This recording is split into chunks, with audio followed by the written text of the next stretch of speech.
The first thing is that you have to believe. Champions rise above because they believe.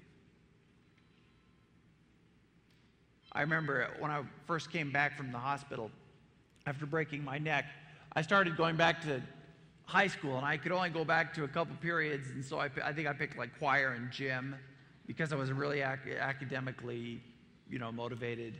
Some people would have picked physics and math, but not me. I picked choir and gym. And as I sat there in one of my classes, I remember my leg would have a muscle spasm. That can look like a whole lot of different things. Every once in a while, it shoots out and it'll kick you right in the rear end, and every once in a while it'll just shake, and every once in a while it'll just sit there and tap right on my chair. And it looks like I'm just tapping my foot to music that only I can hear. And I sat there in my class, and I started to have a muscle spasm. My leg started to tap just a little bit, and I was sitting next to a cute girl because those were the kind of girls that I used to try and sit next to.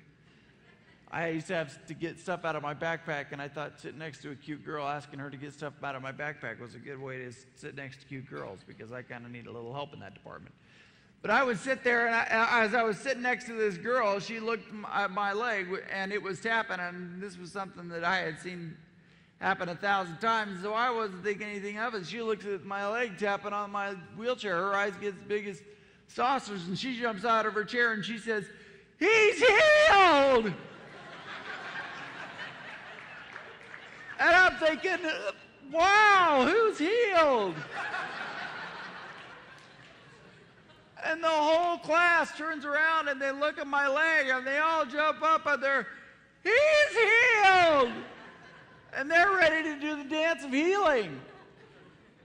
They're jumping up and they're so excited they can't hardly see straight. And I'm like, all right, I'm in the party. I don't know who's healed yet.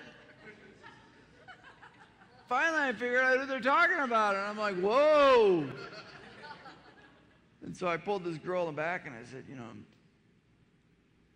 just kind of privately, while the rest of the class had canceled the rest of the scholastic year because they were going to start the Fast of Healing. I pulled her in the back, and I said, Nicole, I said, I don't know how to tell you this.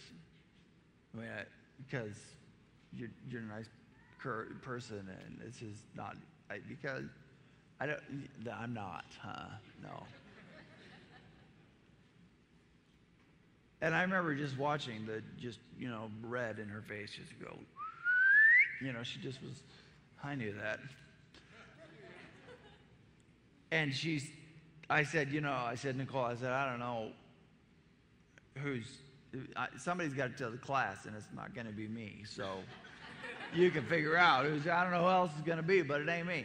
And so she goes to the front and explains to the class that I'm not healed. And the whole class simultaneously just looks at me, they look at me, just give me this dirty look like, thanks a lot. And I just remember thinking, I'm sorry. I'll be healed next time. Just give me a little warning.